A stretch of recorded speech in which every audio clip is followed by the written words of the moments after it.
Gary Shepard, and you know what you're watching, Roland Martin Unfiltered.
All right, folks, some breaking news. The Supreme Court has announced it is going to take up the Colorado decision to kick Donald Trump off of the ballot. This is the headline in the New York Times. The justices are going to determine whether Colorado's decision is an appropriate one. Guys, pull it up. So that's what's going on here. Of course, oral arguments will take place on February 8th. Maine has also made the determination to kick him off of the ballot. Huge decision. Let's talk about it with our panel. Matt Manning, civil rights attorney, joins us now out of Corpus Christi. Also, we have Killa Bethea, communication strategist out of D.C., Michael Imhotep, host African History Network show out of Detroit. Glad to have all three of y'all. Happy New Year. Matt, initially the court was like, all right, you know, the lower court got to hear it first. Now, after Maine's decision, they realized, yeah, kind of got to get off your butt. Here's the deal, though. He will remain on the March 5th Colorado ballot. But the question is, if they rule in favor of Colorado, then what happens to his name? At the end of the day, they were going to have to make this decision anyway, okay? And frankly, what they should have announced in December was they were going to be hearing this in January. That's what they should have done. Yeah, I think you're right. I think they should have, taken it up with haste because it's such an important question I'm glad that they've taken it up. I was, not sure what they were going to do. And thinking about this legally, what's really interesting about this issue is really whether the Supreme Court has to review the Colorado decision, what's called de novo, or whether they review it for an abuse of discretion. And what that means is when an appellate court is looking at a prior court's decision, sometimes they review it to say, okay, did they make a mistake? We're going to give full deference to their decision. And then other times they say, we're going to look at the issue anew, de novo, meaning we're going to take a new look at it. So the reason that analysis is important and that I've been really kind of interested in seeing how this plays out is because if they do it from an abuse of discretion standpoint, if they give that judge in Colorado discretion, then it's going to be problematic for the Trump team because presumably they're going to say that judge heard evidence and made an evidentiary ruling that he engaged in an insurrection. Therefore, we have no reason to think that she did not apply the law correctly or that her evaluation of the evidence was incorrect, things in that vein. However, if they look at it anew, then they'll be looking presumably just at the constitutional question. And what I think this comes down to, Roland, is really a question of whether the Constitution requires some kind of legal finding that somebody's engaged in an insurrection or whether it can be a factual finding. If it can be the latter, then I think the Supreme Court will come down on the side of he cannot be on the ballot where a state has determined he's engaged in an insurrection. If the Supreme Court construes it as saying there has to be a conviction or some kind of legal finding, then I think they will be ruling for Mr. Trump. And, I don't have any illusions to 6-3 conservative court, but that's how I see the legal issues in this. And that's what I think they'll be taking up when they're evaluating this case. Well, the thing that's interesting here, Kelly, is that these strict constructionists, these people who believe in the literal interpretation of the Constitution, when you read Section 3, doesn't say conviction, doesn't say any of that. It says involvement in an insurrection or you aided and abetted. And not only that, it's these same people who are so gung-ho on states' rights, but when the state doesn't do what they want them to do on a national level, all of a sudden we got a problem.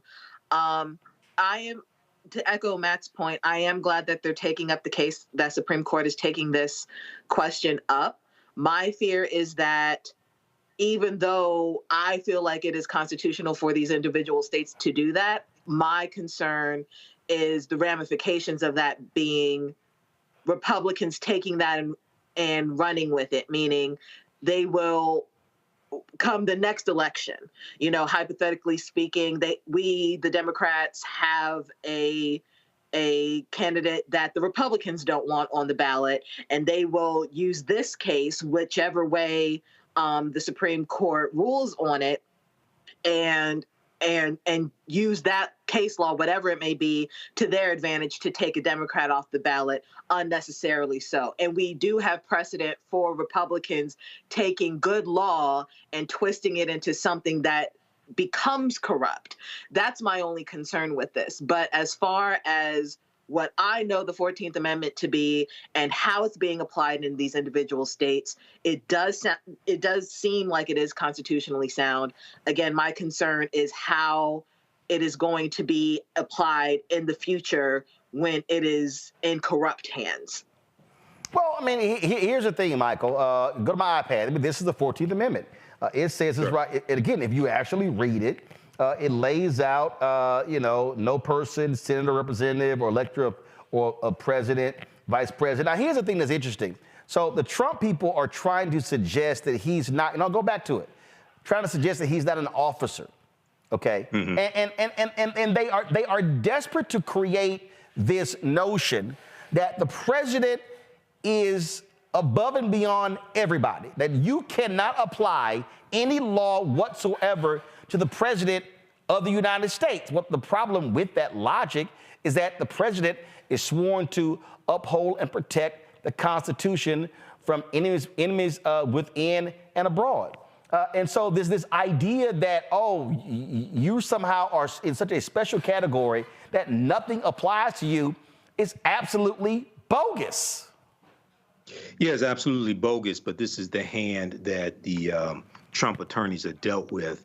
And this is a this puts the 6-3 conservative majority Supreme Court in a quandary. And this is laid out in the piece from the Atlantic.com that Adam Sewell wrote called "The Colorado Ruling Calls the Originalist Bluff." The Colorado ruling calls the originalist bluff. Now, to go to the original text or go to the intent, as you stated before, it does not say that you have to be convicted of being participating in an insurrection, okay, or anything like that. But if we look at correspondence from 1866 between two of the U.S. senators that helped to write the 14th Amendment, and I can't take credit for this. Alex Wagner revealed this on her show on MSNBC. It was a correspondence between Senator Reverdy Johnson and Senator Lord Morrill. And Senator Reverdy Johnson was asking, why doesn't it explicitly say bar the president or vice president? And Senator Lord Morrill said that he said, let me call to the senator's attention to the phrase any, okay? And he was saying this also applies to president and vice president. They would be barred from holding office if they participated in an insurrection. So that correspondence will probably come up during the trial, because it's clear this applies to any office if you took an oath to defend the U.S. Constitution. And lastly, the Trump attorneys are saying, well, the oath that the president takes is different than is slightly different than what the House of Representatives takes or the U.S. Senate. It doesn't matter. It applies to any office, period. So he should be barred from being on any ballot in any of the 50 states.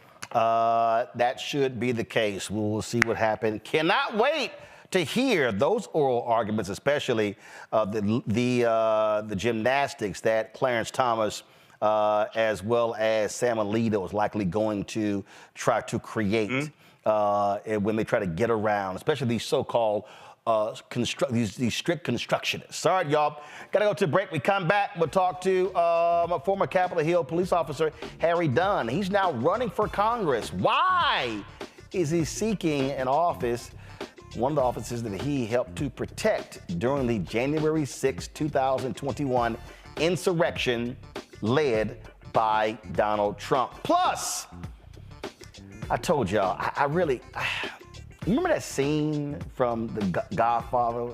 He's like, I try to get out to keep pulling me back in.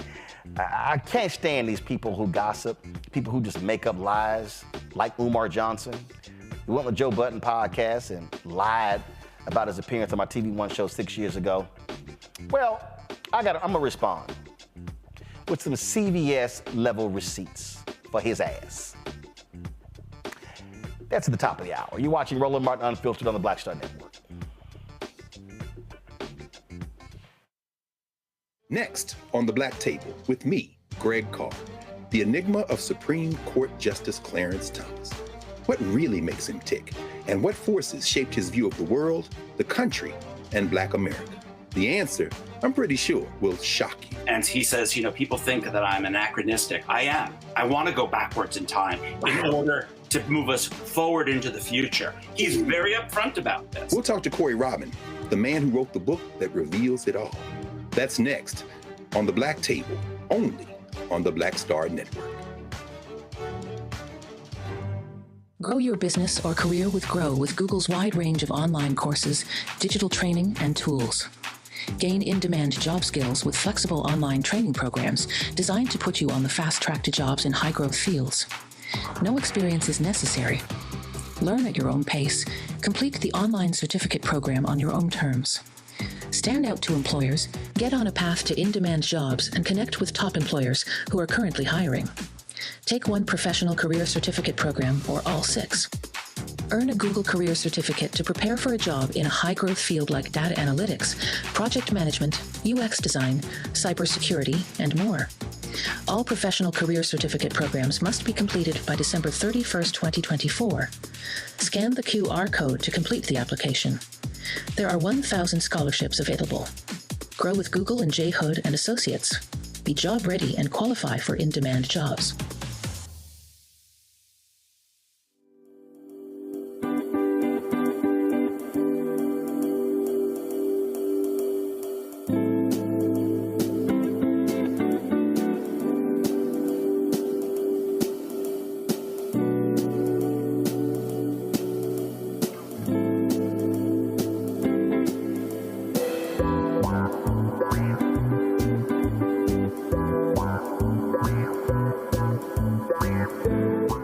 what's up? Keith Tony in the place to be. Got Kicked Out Your Mama's University, creator and executive producer of Fat Tuesdays, the air hip-hop comedy. But right now, I'm rolling with Roland Martin, unfiltered, uncut, unplugged, and undamn believable.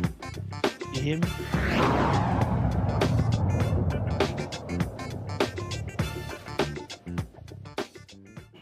All right, folks, tomorrow is the third anniversary of the Donald Trump-led January 6, 2021 insurrection. Y'all remember, wasn't a little walk in the park. Y'all roll a video. They sit here and lied, talked about, they were just, just taking a normal tour. That's how Republicans have labeled the actions, even though you've got more than 700 people who've actually been arrested by the feds for their involvement in that terrorist attack. My next guest was in the midst of the chaos and turmoil that disrupted the Electoral College vote count, resulting in 9 deaths, assaults on at least 174 police officers, and millions of dollars in damage. Yep, those MAGA extremists, they're the reason former U.S. Capitol Police Officer Harry Dunn says he is running for Congress. He dropped this video today. On this day, my role was as a Capitol Police officer. I'm Harry Dunn, and that meant putting aside who I am, a father, a Marylander, a Democrat, because I swore an oath to protect our Constitution, to protect our democracy. It's what allowed me to protect some members of Congress who I knew were bigots, who helped fan the flames that started all of this. I put country above self. The problem is, a lot of them didn't. Some of the same people who stood behind us when we protected them went back on the floor of Congress and stood behind Trump. They voted to acquit him. And worst of all, they denied the violence and trauma that led to the death of some of my fellow officers. I couldn't stand by and watch. I had another role to play. I used my voice to speak out, to get into good trouble. And a few weeks ago, I left the force after more than 15 years of service, so that today I can announce I'm running for Congress. We can't ever let this happen again. And you've heard it from Trump himself. He is hell-bent on finishing what he started this day. I'm stepping into a new role today, but I can't do it alone. I believe every one of us has a role to play in this fight. So join me. We've got a democracy to protect.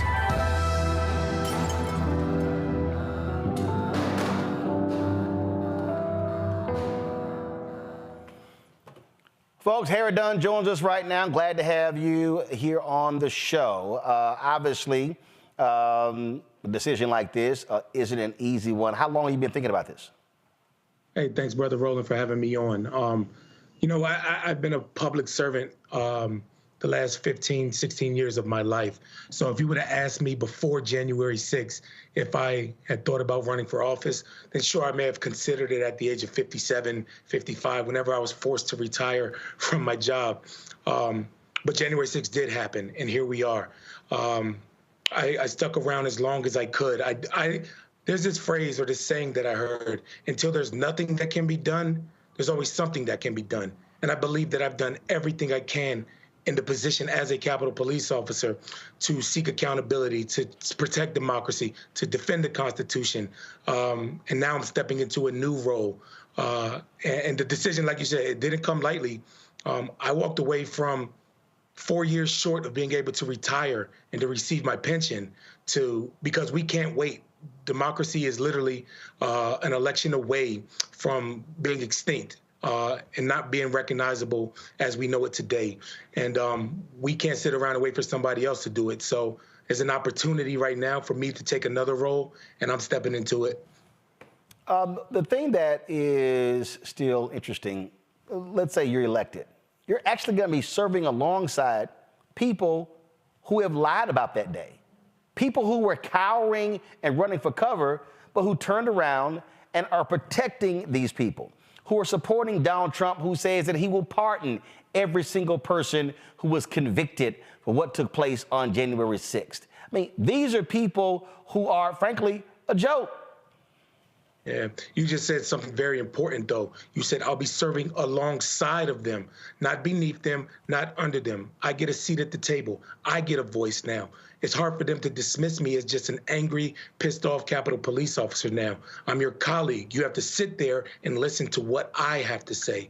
And you know, I think that will be very beneficial. Like I said, I've done all that I could as a role as a Capitol Police officer. I was defending these individuals before the insurrection happened and 3 years after it. So I definitely can put my feelings aside and stand up for what I believe in democracy, because they have the right to say that. They have the right to lie. They have the right to do everything that they're doing. And I believe in defending that right. But it needs to be pushed back against by the real patriots of this country. You, of course, you were a retiring congressman in that particular district. Look, when you run, you got to raise a lot of money to do so as well. And so beyond January 6th, what else are you focusing on? I'm glad that you said donate. HarryDunnForCongress.com and donate to me. Obviously, so, you know, going back into what am I focused on? The big umbrella is democracy. So I align with Democratic views when it comes to, you know, abortion, when it comes to common sense gun reform, when it comes to securing voting rights and expanding voting rights, when it comes to lowering the costs for health care and prescription drugs. I stand with Democrats on all of those issues. But right now, what I refer to where we are right now is a moment. This moment, none of that matters. None of those issues matter if we get a dictator in Congress. And I say that not just, and I'll still, Joe Biden's word is hyperbole. I don't say that as that. Donald Trump said out of his own mouth that he wants to be a dictator. And even he jokes around and says only for a day. Like, do we not take that guy seriously? At what point do we stop not taking him seriously? So, you know, I agree obviously with the Democratic platform, but none of those issues even get to see the light of day. We don't get to debate those if we don't protect this democracy that we have. Questions from the panel. I'll start with you, Michael. All right, former officer Harry Dunn, it's good to see you again. I saw you this morning on Morning Joe making the announcement as well. Thanks for coming on Roland Martin Unfiltered. As a candidate for Congress, and you mentioned at the top of the ticket, the most important thing is saving the democracy. How would you explain to people, especially Generation Z, what democracy is and why it's so important to save it and protect it? You know, one of the biggest things, that's a great question, man. You know, one of the things that I've run into along all of this, the last 3 years of speaking out, is indifference. A lot of people don't really care unless something is directly affecting them. So I think it's important to get the message out there why this is important to you specifically. You won't get the right to do that. Your mother, your sister won't have the right if she's raped by somebody and she's forced to have a rapist baby. You don't get a say anymore because, you know what? You live in a different zip code, so you know what? You can't vote for these individuals. So we need to make that clear to these individuals, the generation that you just referred to. We got to make it clear that, yes, it may seem like all this stuff is happening on the news, and a lot of people like to distance themselves. I don't watch the news. It's too negative. Well, you better pay attention because it's going to happen with or without you. And I want people to have a voice and to have a say in it, because the more people that have a say, the harder it is for these individuals to tear up democracy like a piece of paper. Right. Kelly? All right, thank you. Hi, Harry. Good to see you again. So as we are both somewhat Marylanders, you're definitely a Marylander, obviously. Reading up on specifically the 3rd District, you have already admitted that while you're not a resident of that district yet, you will be moving there once you win, you know, fingers crossed that you do win. Even though you are a U.S. Congressman speaking this into existence, what are some of the issues of the 3rd District specifically that you plan on campaigning for, provided that you win? What are some of those things that are specific to Marylanders that you will take with you to the Hill? That's a great question. And a lot of times, the issues that we're facing in this country, they're not just exclusive to the country. They exist in Maryland too. People talk about high crime, and that's just not all across the country. That's here in Maryland too. It's here, the cars getting stolen and everything. We have to address that. We have to fix that. One of the things that's very specific to Maryland is the infrastructure system. It should not take 1 hour to drive 15 miles, to drive from the district to drive 15 miles to Baltimore. It shouldn't take you 1 hour. So I would love to, revamp and look at the infrastructure system. One of the things that's also very important to me is I've been pounding the pavement about this is mental health. We have got to incorporate mental health into regular health care. We have to reduce the stigma, and I am willing to do any and everything to get that on the forefront of some legislation. Additionally, first and foremost, I'm going to talk to the district. Those are just some things that I want to do. I can't wait to get out there and talk to the voters. And, I've always been this guy who just believes in public service. I'm a public servant. I'm a servant of the people. Use me. I'm a vessel. So I want them to pour into me and me be able to give them a voice on the floor of the House of Representatives in the halls of Congress. Matt?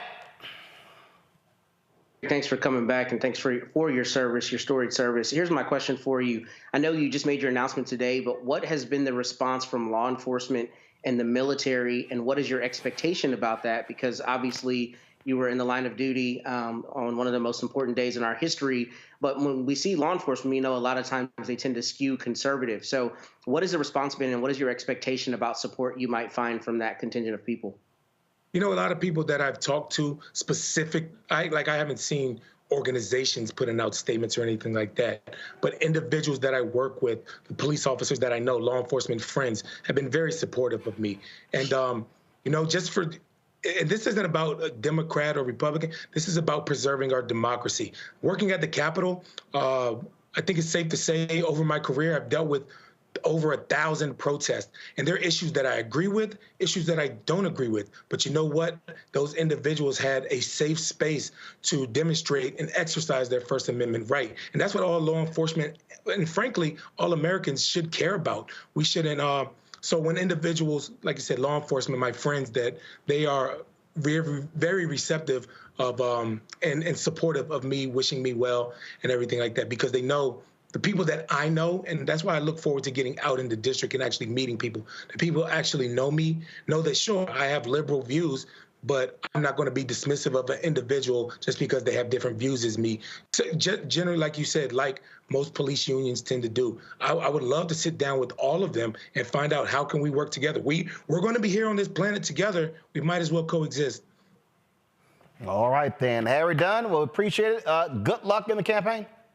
Thanks, man. Harry Dunn for Congress.com. Donate. Thanks a lot for y'all. Appreciate it. Thanks a lot. Folks, when we come back, Nikky Haley, town hall last night with CNN. The hell is she talking about? About slavery and the Confederate flag? I can't wait to unpack. Plus, I got to address the lies of Umar Johnson when he went on Joe Budden's podcast recently. Yep. Got lots of receipts, too. Yep. You're watching Roland Martin Unfiltered on the Black Star Network. Don't forget, support us in what we do by joining our Bring the Funk fan club. Send your check and money orders at P.O. Box 57196, Washington, D.C., 20037-0196. Cash App, $RM Unfiltered. PayPal, R Martin Unfiltered. Venmo is RM Unfiltered. Zelle, Roland at RolandSMartin.com. Roland at RolandMartinUnfiltered.com. We'll be right back. Next on the Black Table with me, Greg Carr, the enigma of Supreme Court Justice Clarence Thomas. What really makes him tick, and what forces shaped his view of the world, the country, and Black America? The answer, I'm pretty sure, will shock you. And he says, people think that I'm anachronistic. I am. I want to go backwards in time in order to move us forward into the future. He's very upfront about this. We'll talk to Corey Robin, the man who wrote the book that reveals it all. That's next on the Black Table, only on the Black Star Network. I'm Dee Barnes, and next on The Frequency, we're talking about the rise in great Black literature and the authors who are writing it. Joining me will be professor and author Donna Hill, discuss her writing journey and becoming a best-selling author. I always was writing, but I never saw anybody that looked like me in the books that I was reading. Plus, her work with the Center for Black Literature and next year's National Black Writers Conference. That's right here on The Frequency on the Black Star Network. Don't you think it's time to get wealthy? I'm Deborah Owens, America's Wealth Coach, and my new show on the Black Star Network focuses on the things your financial advisor or bank isn't telling you. So watch Get Wealthy on the Black Star Network.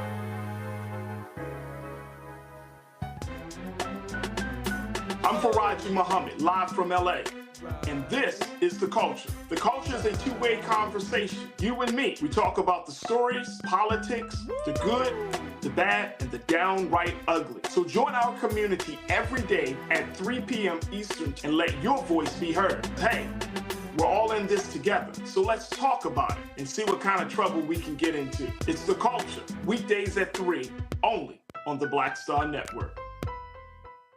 Hey, what's up, y'all? I'm Devon Frank. I'm Dr. Robin B., pharmacist and fitness coach, and you're watching Roland Martin Unfiltered.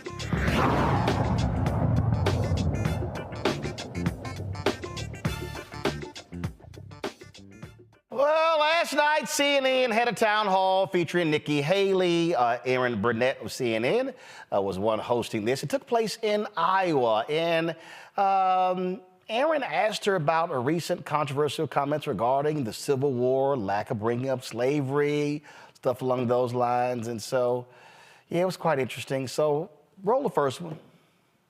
Of course, is referring back to New Hampshire. You were asked to explain the cause of the Civil War. You obviously did not mention slavery. And afterwards, you came up, you said that was a mistake. In fact, you said it should have been the first thing that you said. So you did come out and say that. Chris Christie, though, came out and said that you gave that answer not because you're, in his words, dumb or racist, but because you're, quote, unwilling to offend anyone by telling the truth. What do you say to that? No one's ever said that I am unwilling to offend. I offend plenty of people because I call people out when they do something wrong. What I will tell you is Chris Christie is from New Jersey. I should have said slavery right off the bat. But if you grow up in South Carolina, literally in second and third grade, you learn about slavery. You grow up and you have, I had Black friends growing up. It is a very talked about thing. We have a big history in South Carolina when it comes to, slavery, when it comes to all the things that happened with the Civil War, all of that. I was thinking past slavery and talking about the lesson that we would learn going forward. I shouldn't have done that. I should have said slavery, but in my mind, that's a given that everybody associates the Civil War with slavery.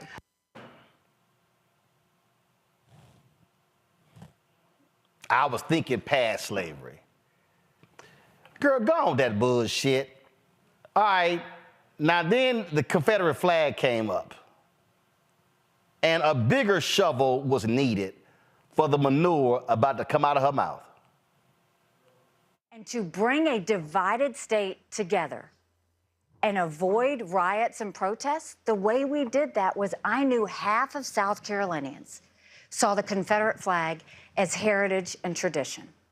The other half of South Carolinians saw it as slavery and hate. My job wasn't to judge either side. My job was to get them to see the best of themselves and go forward. And South Carolinians showed what true strength and grace look like because we didn't have protests, we had vigils. We didn't have riots, we had prayer. And South Carolina led the way, but that is the way we have to work on issues that try and divide us, is don't go and pick who's right and who's wrong and who's good and who's bad. That's what leaders are doing now, and it's caused us to be completely in political disarray.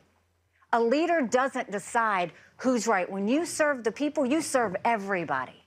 And your job is to give them all the information you have and let them know where you want to go going forward.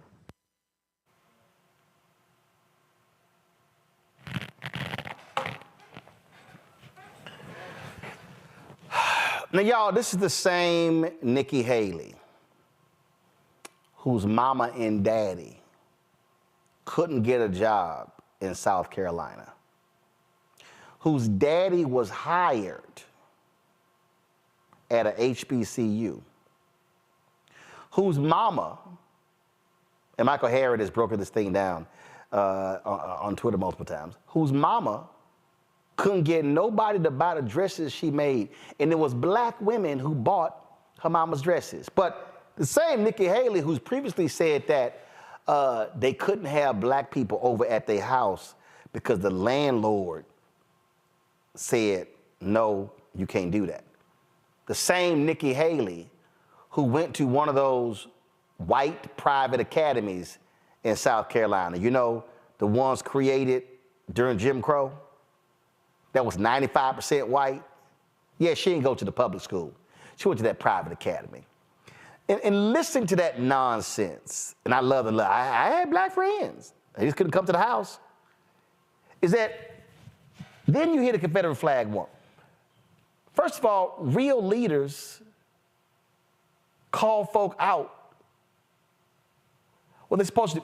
Do y'all remember the clip of the white woman, the old white woman at the John McCain town hall who said that Obama wasn't a Christian and he was a Muslim? And no, ma'am. Took the microphone out of her hand and said she was wrong. That ain't these Republicans. Nikky Haley has kissed the behind of white supremacists for decades. Nikky Haley doesn't want to be honest about the Confederate flag. She doesn't want to call it for what it is because she doesn't want to offend those white conservative Republicans and the white racists who actually vote Republican. That's all this was. And that's why she is grossly unfit for the Oval Office. Because if that's how you're going to weasel out of answers, oh no, I was thinking beyond slavery. Half of the question was about the Civil War. Oh no, I was thinking beyond. I was thinking, how do we go beyond? The question was about the Civil War. How are you going to talk about how we go beyond? This right here, Kelly, are the games being played because Republicans appeal to white nationalists, white supremacists, and if they're, and I love it when these same Republicans, Kelly, keep talking about Democratic Party is the party of the KKK. Democratic Party is the party of Jim Crow. Facts, Southern Democrats. But who is the party that defends Confederate monuments today? Republicans. Who is the party that supports Confederate days like, Jefferson Davis's birthday, Robert E. Lee? It's Republicans. Those are simple facts.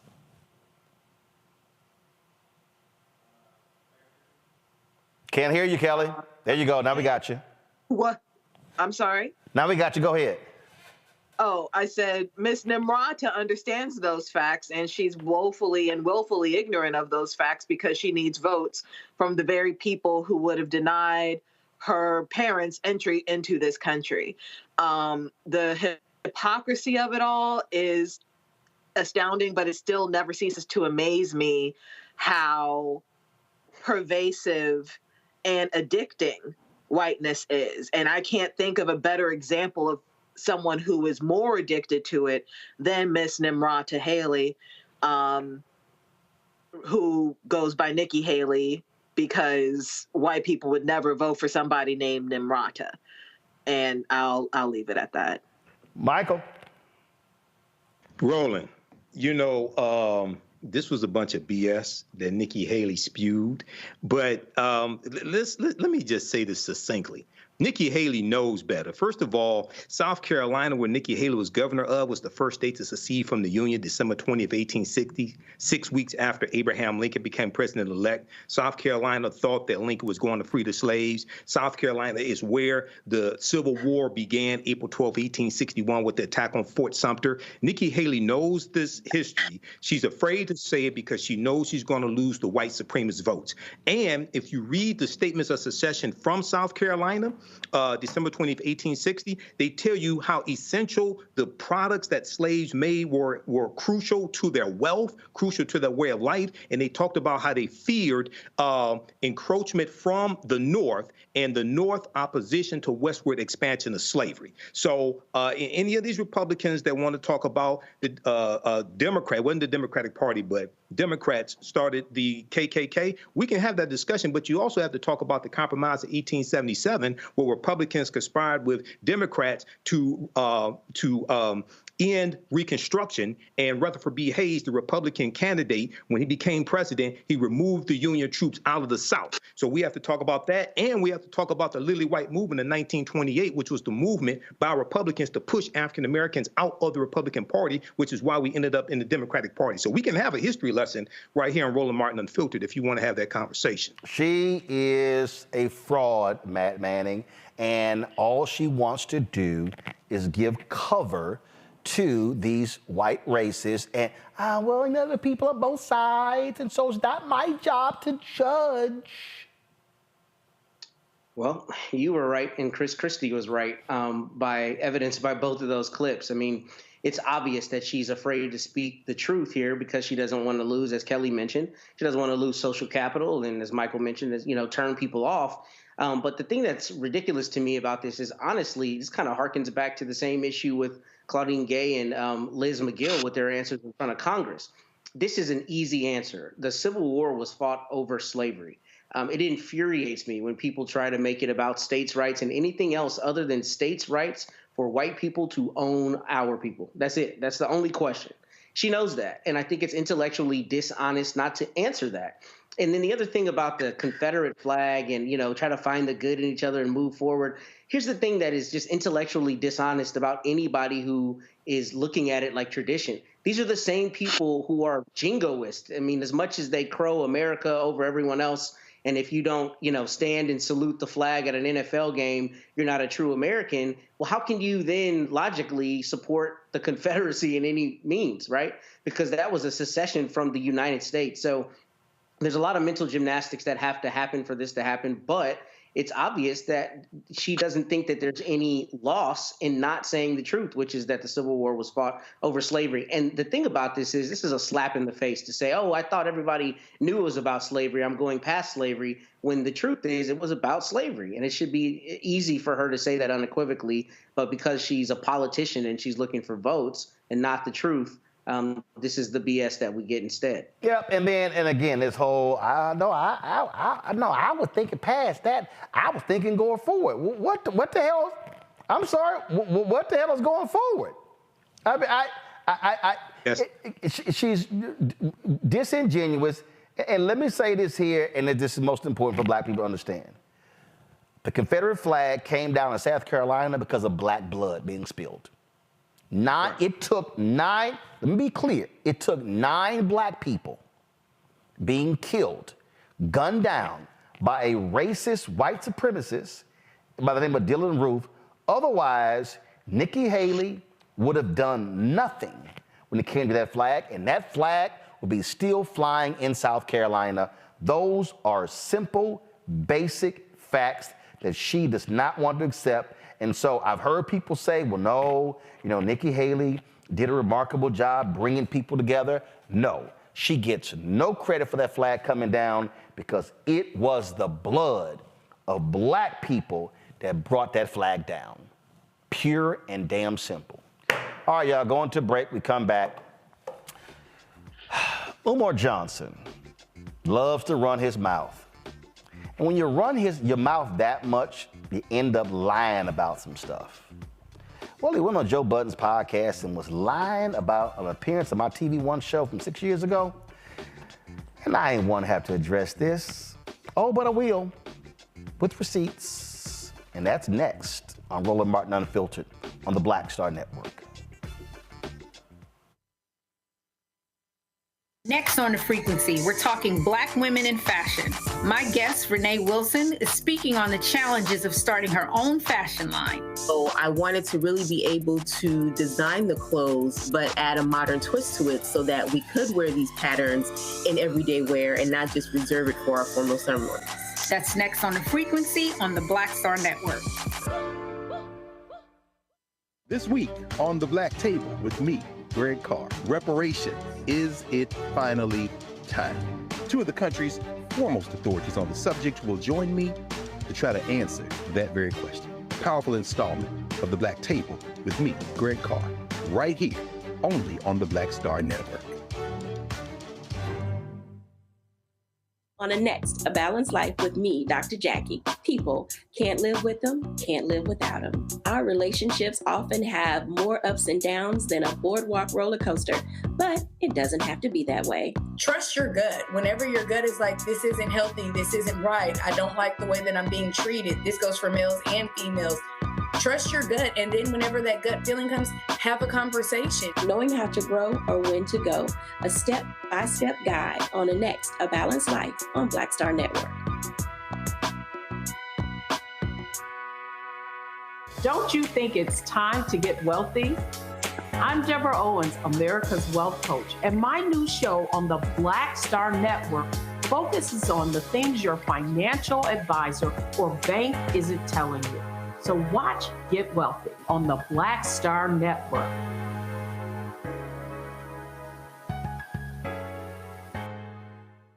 Grow your business or career with Grow with Google's wide range of online courses, digital training, and tools.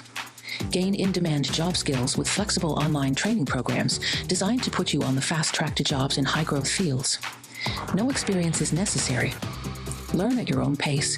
Complete the online certificate program on your own terms. Stand out to employers, get on a path to in-demand jobs, and connect with top employers who are currently hiring. Take one professional career certificate program or all 6. Earn a Google Career Certificate to prepare for a job in a high-growth field like data analytics, project management, UX design, cybersecurity, and more. All professional career certificate programs must be completed by December 31st, 2024. Scan the QR code to complete the application. There are 1,000 scholarships available. Grow with Google and J. Hood and Associates. Be job ready and qualify for in-demand jobs.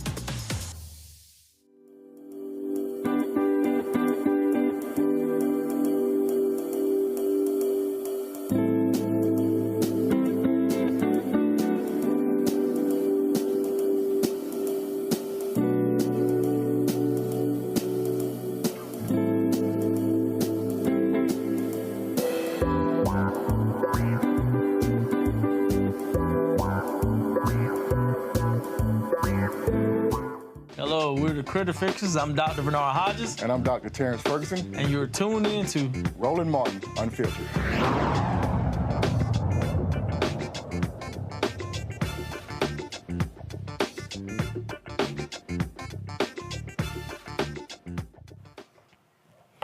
All right, folks. Now, I hate mess. I hate mess. I hate messy people. I hate when people lie, things along those lines. Now, you got these people out here who run their mouths and they love mentioning my name. They love, talking about what we do on this show. And I don't really care about any of them. I'm talking about, I don't care about Tariq. I don't care about Boyce. I don't care about Vicky Dillard. I don't care about that dude Phillip. I don't care about Black Authority. I don't care about, I'm like, go do what y'all do. I don't care about Umar Johnson the same way. I don't care. Go do what y'all do. I don't follow them. I don't listen to them. I don't track them. I really don't care what they have to say about anything. Go do what y'all want to do. We over here doing what we do, doing the job that we're supposed to be doing. And so I just don't get involved in all that back and forth, silly, nonsensical mess. But when you lie, when you go on other folk platform and you lie and just make up stuff, then I'm like, I got to go ahead and say something. So, when I was on vacation, somebody hit me up and they said that Umar Johnson went on Joe Budden's podcast and said a few things about me, about his appearance on TV One. It was 6 years ago. 6 years ago. So, here's the setup.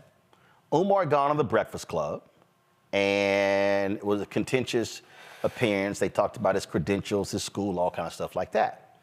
So I saw all the back and forth. My staff saw all the back and forth.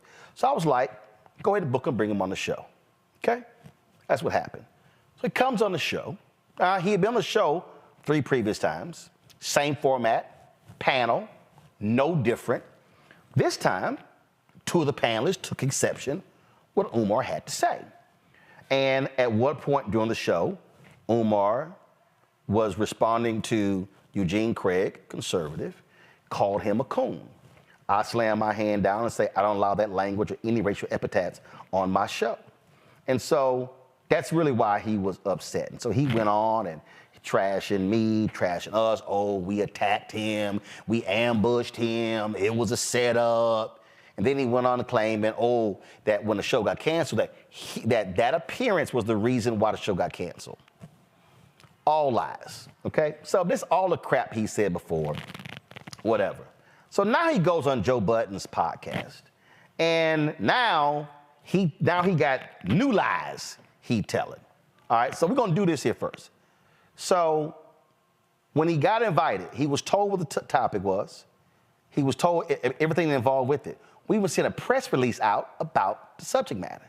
So this notion that, I got ambushed is stupid, because ambush means that I didn't see any of this coming. I didn't know what was coming when we actually laid out what this topic was actually about.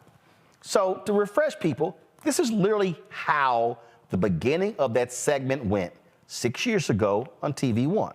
It's just how the beginning went. Go ahead. It was amazing looking at this whole reaction. I mean, I'm sitting here, again, people asking all kind of questions, things are blowing up. And so many people jumped on saying he's not a real doctor, okay? Where did you graduate from and you got your PhD?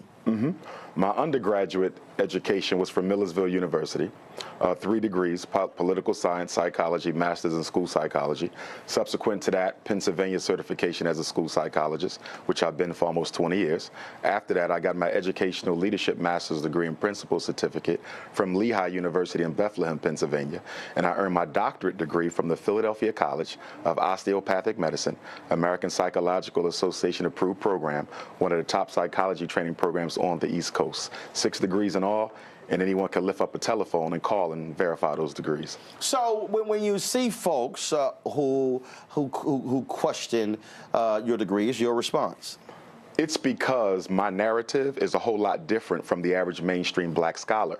I don't parrot the narrative that the American social order wants black scholars to parrot. I tell the truth. I don't scratch unless I itch, and I don't dance unless I like the music. And because okay. So you saw that. That's literally how it all began, okay? And a little bit later, I'm going to show you when things went sideways, and this is really why he got upset. So he goes on Joe Budden's podcast, which dropped last month, and Joe asked him about this so-called beef. Nothing like that. I didn't know that you had Roland Martin beef. Neither did I. What happened was I was on Roland Martin's show about 2 or 3 times before that final visit that led to the altercation, verbal altercation, not physical. It was 2016. I had just done the Breakfast Club a week prior, and Roland Martin's people contacted me to come back again. This was either my 3rd or 4th visit to News One Now. So I had been on the show before. We already knew each other. Okay. Never had a negative. Cordial. Always. Got it. This time was different because when I got there, as I waited in the dressing room, he came out the restroom and he didn't speak. He walked right by me. So Sutton says, something's up today. Today gonna be a little different because why would he walk by you and not speak? So when we finally got involved in the conversation, I kind of realized what was going on. I think he was a little jealous of the Breakfast Club fame. That interview went viral. All of them go viral, but that one went viral. And at that time, I guess he wanted to take some of the air out of my balloon. So he questioned my credentials, my blood relationship to the Honorable Frederick Douglass, a couple other things. And I think he had set up his panel in such a way that I think they were supposed to intellectually massacre me, which nobody on the planet Earth can do that. They was gonna get you. And so they ended up getting intellectually massacred, and that was the end of it. But I didn't appreciate what he did. I thought it was a bitch move. I've been on your show plenty of times. You know, I'm driving down here from Philadelphia, taking time out of my busy schedule. I could be doing other things, and you use that time to try to insult me. But it backfired on him. And I think that's partly the reason why the show was canceled by the end of the year, because I'm very popular among black folks. I'm probably the most popular black scholar in modern history when it comes to mainstream black America, even though my views are considered rather controversial. And so when Roland Martin did that, I don't think he properly anticipated or calculated the collateral damage. But by the end of the year, he was off the television. All right, so y'all heard all that BS. So we gonna do it this way. So we're gonna replay that, and then we're gonna unpack it with receipts. So re-rack that, please, and then I'll tell you when to stop. Nothing like that. I didn't know that you had Roland Martin beef. Neither did I. What happened was I was on Roland Martin's show about 2 or 3 times before that final visit that led to the altercation, verbal altercation, not physical. It was 2016. I had just done the Breakfast Club a week prior, and Roland Martin's people contacted me to come back again. This was either my 3rd or 4th visit to News One Now. So I had been on the show before. We already knew each other. Okay. Never had a negative. Cordial. Always. Got it. This time was different because when I got there, as I waited in the dressing room, he came out the restroom and he didn't speak. He walked right by me. So Sutton says, all right, y'all, when I do the show, I'm focused on the show. A lot of times, I don't even speak to the guests. A lot of times, I don't speak to the staff. When I'm locked on the show, boom, I'm going from makeup down to the studio. So Umar, you ain't that special. A lot of it happens here. A guest can be sitting in the chair. I'm coming in, I'm getting stuff, I'm doing whatever. I'm not sitting here talking to people, speaking to people, because I'm trying to focus on getting on the show. Now, that hurts your little ego, but that's just a fact. Now, press play. Right by me. So Sutton says something's up today. Today gonna be a little different, because why would he walk by you and not speak? So when we finally got involved in the conversation, I kind of realized what was going on. I think he was a little jealous of the Breakfast Club fame. That interview went viral. All of them go viral, but that one went viral. And at that time, I guess he wanted to take some of the air out of my balloon. So he questioned my credentials, Umar, I literally was hosting a daily morning show on TV One. I was the Tom Joyner morning show 3 days a week. Why would I be jealous of you? Like, really? Why would I be jealous of you? I've gone viral numerous times. I don't get off about going viral, because that means nothing. So why would I remotely be jealous of you? See, this is the new lie, because he hadn't used that one before. So now that's the new lie he's trying to spin. Dude, you mean nothing to me. Like, literally. I'm not jealous of, hell, anybody in media. Why would I be jealous of somebody not in media? I was speaking to millions every day, 3 days a week on Tom Joyner Morning Show. You think I'm jealous because you went on the Breakfast Club? Press play. Blood relationship to the Honorable Frederick Douglass, a couple other things. And I think he has set up his panel in such a way that So Umar says, he questioned all these things. Here's the problem, Umar. I don't delete emails. I have receipts. Go to my iPad. July 6, 2017. This is the actual email. I sent an email to the booker, the executive producer, as well as the senior producer on the show. Hey, Dr. Umar Johnson, book him on the show to discuss Black Twitter lighting him up about his recent Breakfast Club interview. The booker, Chandra Hughes, copy will reach out now. That's the actual email. Why? What did I actually say in the video when he came on? People were talking about your appearance. And they were asking all these questions, and they were questioning your credentials. Oh, I'm sorry. Y'all might think that's not true. Okay. But go back and actually watch the clip. I actually said it. So you see the correspondence. Oh, then it was like, oh my goodness. He set his panel up. Y'all, let me explain something to y'all. The panel don't know who coming on the show. How about this here? Today's Matt, Michael, Kelly. Have y'all ever were set up to say, hey, this person is coming on, so I need y'all to do this when this person comes on? No, I wouldn't do it if people don't tell me what to say. No, but has it ever happened? Not Hell never. no. Now, I don't know what a panelist is going to say. All three of y'all can agree. Matter of fact, if I'm correct, me and Michael got into it when he questioned one of them Byron Donald's white wife. Oh, we got into it a number of times. I don't, but the point I'm making,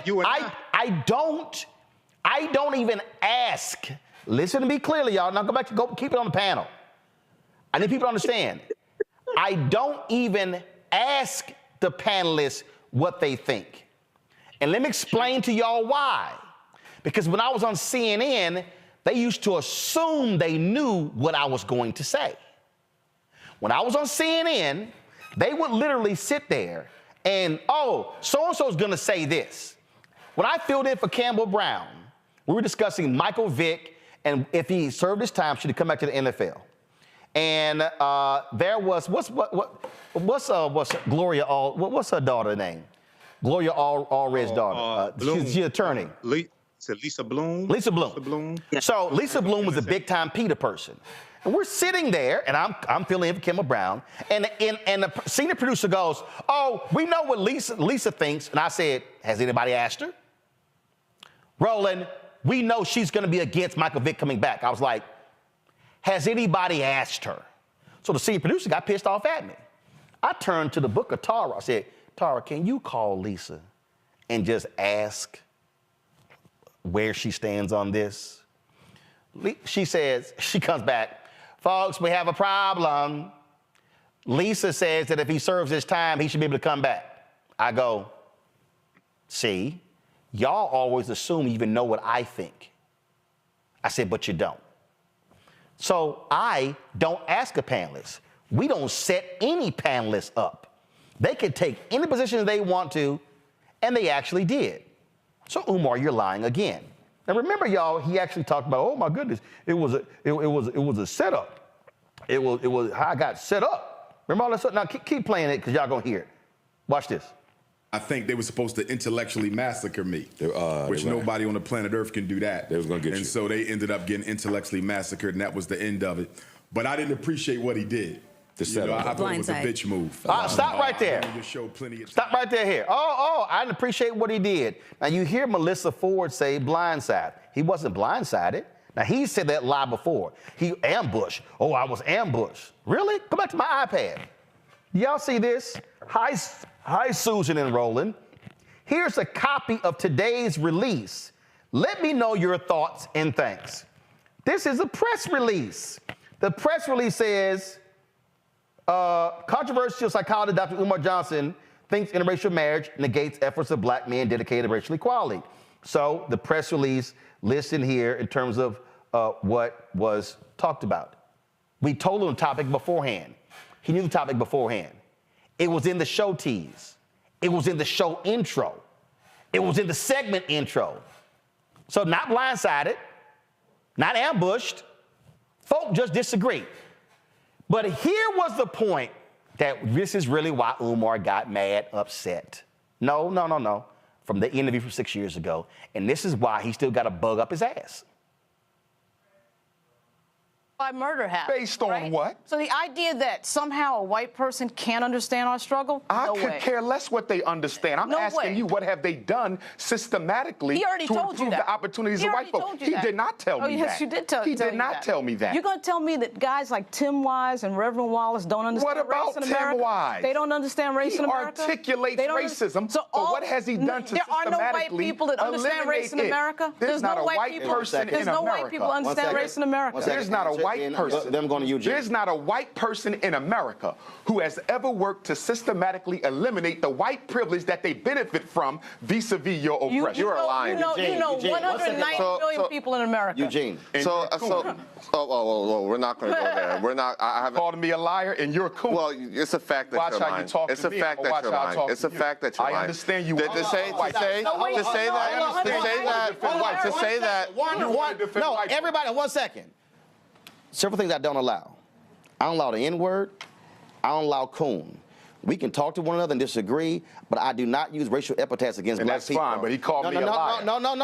So the language needs to be watched on both Racial sides. epithets will not be used on this show. And that's fine. By anybody. But how we talk to each other needs you to can be say up. whatever you want, but no racial epithets will be used on this show about black people to black people. Eugene, your question. So, come on. From your paradigm, from your perspective. That's really why he has an attitude. That's why he's running around mad and upset, because I checked him on that one. Oh, well, he called me a lie. Okay, fine. Call him a lie back. But you're not going to use racial epithets. But here is the biggest lie Umar Johnson told. Go ahead. He massacred, and that was the end of it. But I didn't appreciate what he did. I thought it was a bitch move. I've been on your show plenty of times.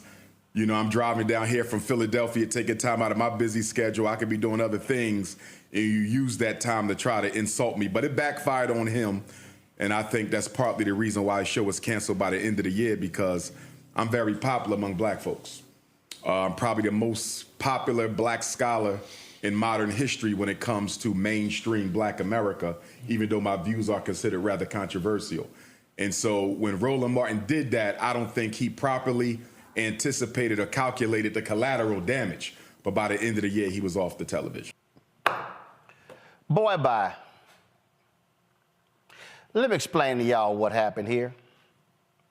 I got word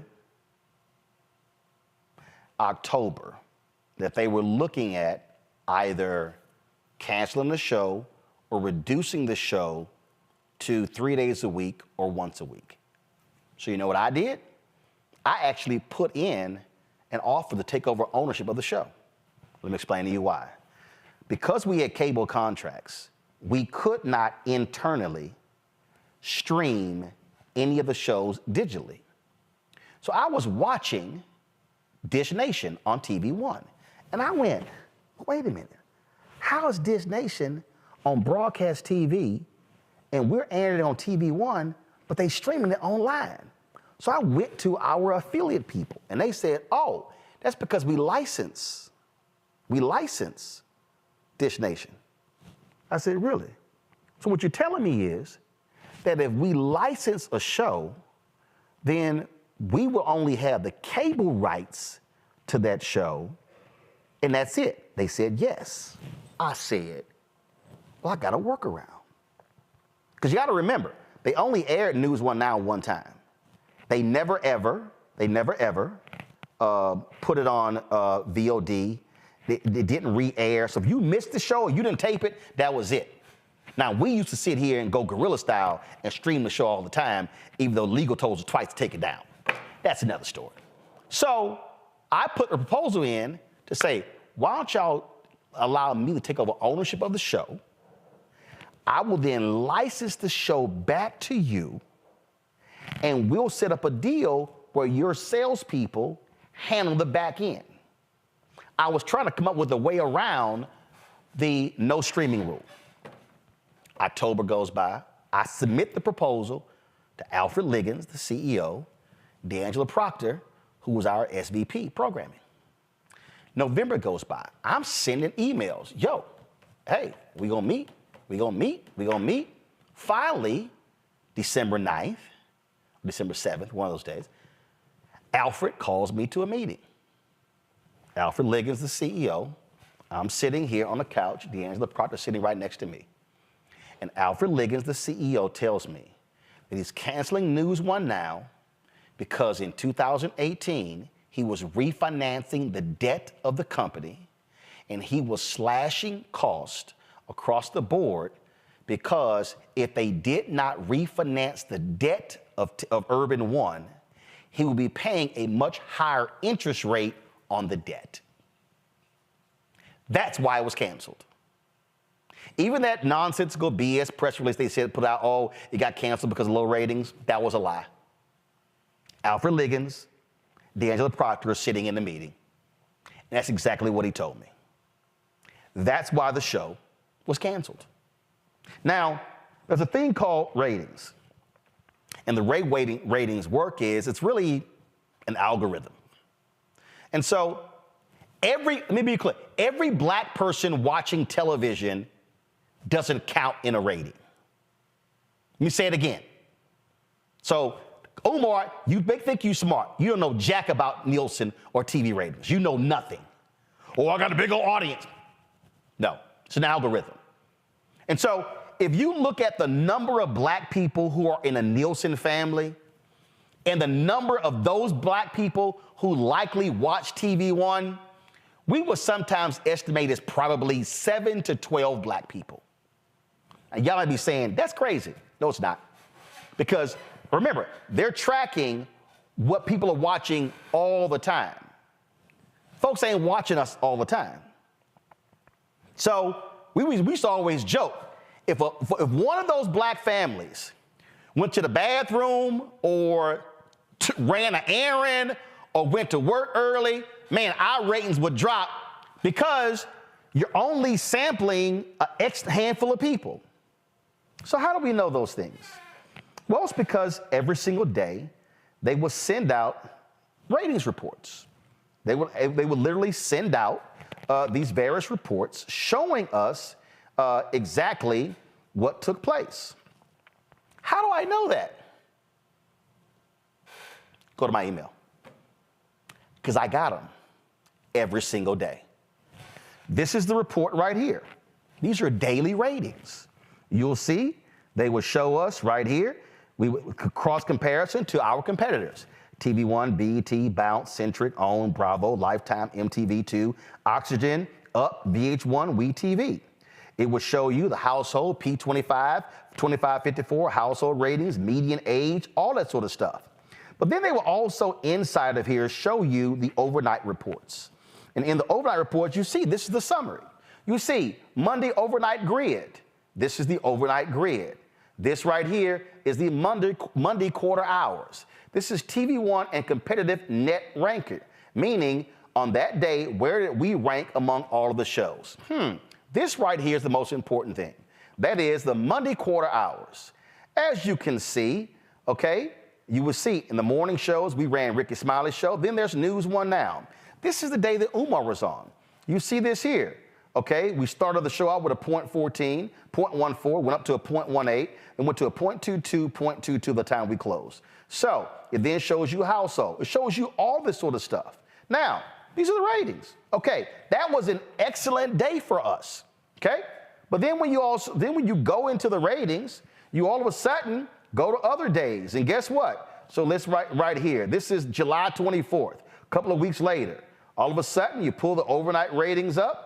And then you look at the overnight ratings as they come up. They hit Monday quarter hours, and guess what? 0.15, 0.17, 0.16, 0.16. Okay, again, a decent day. Some days it was lower, some days it was higher. And when I look at August 16th, and I go into these ratings right here, when I look at right there, okay, this was a Monday, August 15th. Guess what? We had a pretty good day that day, which was, again, it was one of those things where, okay, what's happening on that day? Look at that, a 0.16, 0.15, 0.16, 0.16. Okay, you look at those numbers. Then you go to, again, you go to October 18th, September 27th. And the reason I'm doing this, y'all, is because I want you to see, because you need to see, because y'all never get to see this kind of stuff.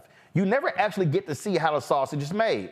on this day, 0.113, 4, 0.16, 0.18, 0.19. I mean, we went higher as the show continued, on and on and on. That's what happens. And so what happens? Your ratings go up, your ratings go down based upon what happens on that day, what a person is doing. You don't know what the audience is doing. So they're going to tune in, they're going to tune out. It matters. This right here, you see 0.13, 0.14, 0.12, 0.12. So we can show, right there, you see how we went up?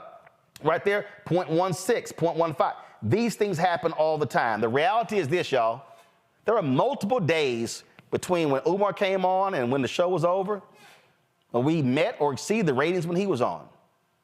So Umar, I know this hurts your fragile ego, but you literally had nothing, zero, absolutely zero to do with the show getting canceled. We literally moved on the next day. You are not that important. And I know that messes with your ego, but it's true. If you actually think you are the reason why the show ended, when Alfred Liggins said point blank, our show was a $5 million nut right there on the Excel spreadsheet. And it was easier to cut $5 million out of the budget to meet his financial target, and that's why the show got canceled. So here's the whole deal. Stop lying. Stop running around with your big ego and making stuff up. Go build your school, go teach the students, keep running your mouth on social media, go give speeches. What you're not gonna do is keep lying about what happened on the show, because everything that you said was a flat out lie, Umar. It was a lie then, and it's a lie now. Now, Matt, the reason I decided to take the time to do this here, because it's clear that what we have going on, we got people who love to just make up stuff. And I hate dealing with mess, but the problem I have is this here, and I've always said this here, and when I went on the Breakfast Club, I said this here to Charlamagne, DJ Envy, and Angela Yee.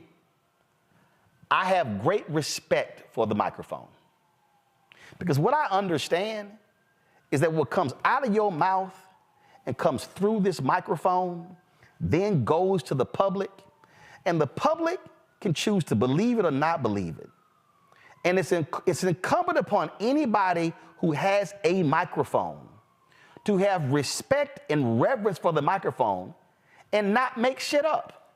You a lawyer. There are sanctions if a lawyer goes into a courtroom and makes stuff up.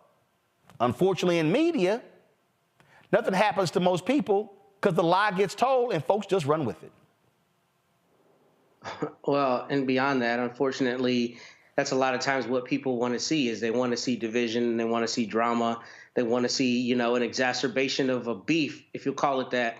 I don't really have anything to add beyond, of course, any person is going to naturally feel like they need to defend themselves if somebody's saying something dishonest or is mischaracterizing the truth of what happened. I would just say that, hopefully this is the last time you have to address this and the last time it is addressed, because we have much bigger fish to fry as a Black community than issues like this. And I'm glad that you were able to show what truthfully happened as it relates to booking and all of that. But beyond that, we have way bigger issues. Of course. Democracy is taken from us right now. And we need to not focus on such matters. So I'm glad you did what you need to do, but I think it's time to move on. Oh, first of all, the reason I don't need to address it again, Kelly, because once you lay it out and you show the emails and you show what's factual, then that's it. But what I need our people to understand is don't get caught up in somebody else's narcissistic ego and gossip. And that, to me, is what oftentimes to happen, where folk don't want to deal with reality, but they want to see the fight. And I got some people, and that to me is the fundamental problem that we often see. And for me, you know what, if you lie, we're just gonna tell the truth and just call out the liars. What I appreciate about what you did, Roland, excuse me, is that you came with receipts. That we already knew what was gonna happen. But what I appreciate is the fact that what you do not let happen is let sound bites replace truth, right? And that needs to be brought back in journalism in general, meaning people need to really respect true journalism and not go for sound bites and not just go for people who they find appealing and marketable, whatever. I personally believe that 2024 will be the year of receipts. I think 2024 will be the year of standing on business, because it's only been 5 days and it's just coming out the woodwork of things and people just not letting lies stand, not letting reputations get jeopardized because somebody was in their feelings this one day. And I have a lot of respect for you for that. Obviously, this is your show and you're going to say whatever, but I definitely just wanted to put that out there regarding that. Now, regarding Umar Johnson specifically, I always say this about him, that he is a broken clock and that he is right twice a day. This was neither of those times. You know, Michael, after this, a lot of his people were on my social media page, sending me emails, and man, need to be a part two. Umar saying the same thing. Even people in the chat room right now. I said then, I say now, Umar Johnson will never be on my show again. Why? Because I'm not entertaining narcissistic, egomaniacal folks. When you lie like he has done for 6 years, why would I bring you back on my show? Why? And he's right. There were no issues beforehand, but he was angry at the two of the panelists disagreed with him. Dude, it happens. Everybody not going to agree with you. It happens. And so the bottom line is, and you not beyond getting questioned. But to the people out there who say, man, you need to bring them on, y'all need to, and this also kills me, Mike, when they say, no, man, we shouldn't have two black men fighting, they should be working together. No. Go do what you do. You're not in my lane. Go do what you do. You can go do what you do and help black people. I can go do what I do. But what I don't have to do is bring you back on the platform and deal with more foolishness. It's completely unnecessary, and it ain't gonna happen. So let me address it like this, because I'm not going to get involved in the back and forth. I know you, Roland, for years. I've known Umar for years. I actually met Umar before I met you, Roland. I met Umar back in 2012 here in Detroit. I worked with Umar in the past in various capacities, had him on the African History Network show a number of times. I think about 2 years ago, we were both on Tammy Mack's show on the Fox Soul TV network with crazy-ass Reverend Jesse Lee Peterson. So, you know, if it's a situation where, and this is something my teachers taught me, Professor James Small, Dr. Leonard Jeffries, and Professor Kaba Hiawatha Kamenei. For me personally, if it's a situation where I have a disagreement with somebody or something like that, if it's Umar or somebody else, you know, I'm going to pick up the phone and call them. I totally understand what you're doing, Roland, because it's your show, and the first incident happened on your show, so I'm not criticizing that. But you may, this is just a suggestion, not saying you have to do it, you may, at some point, try to reach out to Umar, not to bring him back on the show, but just to have a conversation. No need. Because one thing I do agree with is that to have two brothers like this, and Dr. Cleo Monago made this point as well, and it may have been you and Umar, or you and somebody else, to have, and this is not criticism either one of you, but to have two brothers that have a following and have stature, have a public disagreement, whether not taking sides, but whether it's misunderstood or whether somebody is misstating something, whatever it is, it's not healthy for the community in general. That's my point. Actually, here's what I believe is healthy for the community. I believe that what is healthy for the community is when somebody lies publicly, they be corrected publicly. Now, he's had 6 years not to lie. He's lied for 6 years. So, and here's the other deal. I ain't blocked Umar. Oh, he blocked me. So I don't deal with the little petulant stuff. No, I don't make that phone. Here's why I don't make that phone call. The reason I don't make that phone call, because it's completely unnecessary. It's unnecessary, again, because a person shows their character by how they respond. He literally threw a fit. I mean, numerous posts trashing me and the show, calling us all kinds of names, you name it. I'm talking about, I mean, his people were on my page for a year after that. I still get people, man, you did Umar wrong. Why? Because we had him on the show and had him answer questions. But when your ego is so utterly ridiculous and that you lie, sorry. What I don't tolerate are massive liars. And again, let me be perfectly clear, and I've said this about all these other people. They can go do whatever they want to do. All of them. Tariq, Boyce, Philip, Umar, Vicky, all them people, they can go do whatever they want to do. I don't need to go on their shows. I don't need to talk to them. I don't need to have them on here. We're going to keep doing the work. But I've said this perfectly clear, and Matt's right. I'm only addressing this because it came up on the Joe Budden podcast, and I didn't have to dedicate this much time. But the reason I'm dedicating this much time is because what I need our people to understand is that you judge a person by their character.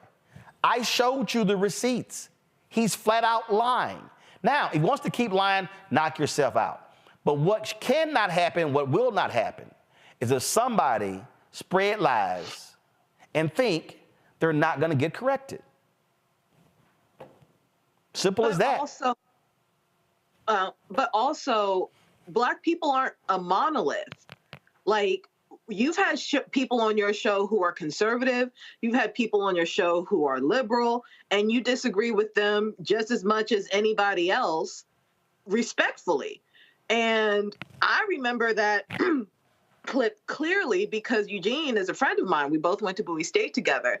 And while we did not always get along because of our political views, by and large, the respect has always been there because we are not monolithic and we can come together and have discussion. And I'm assuming that that was the hope for that particular show with the panel, yourself, and Dr. Johnson. And people are going to disagree. That's fine. I mean, I got no problem with disagreement. Right. But moreover, you are respectful in that disagreement. When Dr. Johnson, and I use that term loosely, called Eugene a coon, that's where the decorum went out the window. Yep. Like, he bought into that. He initiated the disrespect by calling someone outside their name, whether you believe that or not. Well, and again, you could disagree any way you want to. I'm not going to elaborate your epithets, but I'm going to say this, and I think this is important. Somebody said in the chat, Roland, your back and forth with Umar had some of the highest, was one of the most viewed on YouTube. Let me explain something to y'all. I don't do clickbait. Now, let me explain to you what that means. There have been numerous opportunities for me to do what I consider to be messy discussions that are going to generate lots of views. I've said no. By the way, the Umar back and forth, from that show 6 years ago, that's not the most viewed video we've ever had. In fact, y'all want to know what's actually the most viewed? If y'all want to understand the importance of topics, the most viewed segment I've ever had was when cancer doctor Hadiah Nicole Green, I put her on television for her first TV appearance. That interview with her has exceeded 15 million views. Double the number of people who watched the Umar interview. Why do I say that? We were talking about curing cancer. We were showcasing a brilliant Black woman who has come up with a way to get rid of cancer. Folks, that's called impact. And what I've done, I've invited her to numerous opportunities to meet with people, to meet with billionaires, to meet with others, to help her raise the $30 million for her foundation. And she's trying to raise the money because she doesn't want to take money from pharmaceuticals. I'm saying that Because what I need people watching to understand is we need to get out of, and matter of fact, somebody tweeted this, and I loved this comment that I read the other day. And it really was, because they were talking about, matter of fact, I think this person was talking about that podcast interview. And the person said this here, and I think it nailed it. And what she said was, she said, I enjoy conversations about evolution, history, art, education. What may affect me within the next 5 years on an interpersonal level piques my curiosity. But all this shit that's for engagement, not enlightenment, nope. All of this stuff that's for engagement and not enlightenment. Our goal with this show and the stuff that we do, yes, we have fun. Yeah, we joke. I know it's Kappa's anniversary today, and I would play the video of them dropping canes. Yeah, we love having the fun back and forth. But that's the whole point, folks. It is about enlightenment. It's about teaching. It's about understanding. When we as Black people get so locked into gossip and the fighting back and forth and all this sort of stuff, what do we gain from that? Seriously, what do we gain from it? What do we gain when the folks are going back and forth in a fight? What do we actually gain from it? I need our people to understand in 2024. Matt talked about it. There are major issues on the table. And there's a lot of stuff that's serious. And you know what? I don't believe in being serious all the time. I believe in laughing and having fun and doing lighthearted segments. But if there's one thing that television has always loved, that radio's always loved, that social media has always loved, they love when Black people are spending so much time on gossip and mess that we're not paying attention to all the other real stuff that's happening. And if we actually applied the amount of time that we spend on gossip and mess to real stuff, man, you would see a completely different Black America. And our goal, the Black Star Network, is to be that platform. You want real conversations and real solutions? We'll have them. If you want minstrel shows and you want ego battles and you want all that, not interested. Because we don't understand what we need. But I told y'all, my philosophy has been the same. If you do good, I'll talk about you. If you do bad, I'll talk about you. At the end of the day, I'll talk about you. Just do one thing. Don't lie on me. Then you got a problem. I'll be right back.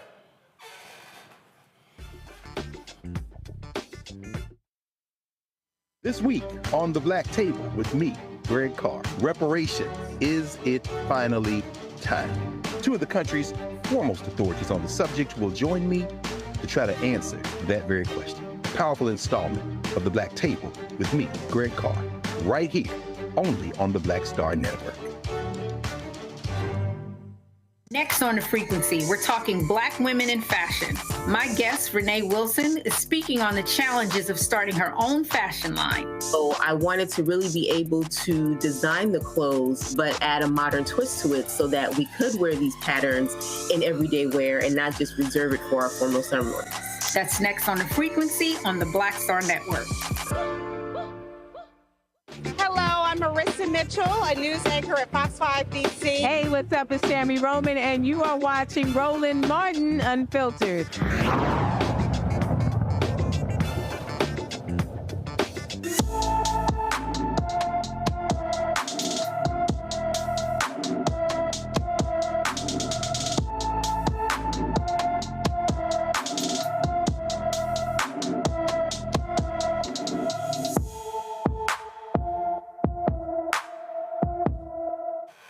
Sophia Rowland has been missing from her Tacoma, Washington home since December 6th. The 13-year-old is 5 feet 5 inches tall, weighs 135 pounds, with brown hair and brown eyes. Anyone with information about Sophia Rowland is urged to call the Tacoma, Washington Police Department at 253-287-4455, 253-287-4455.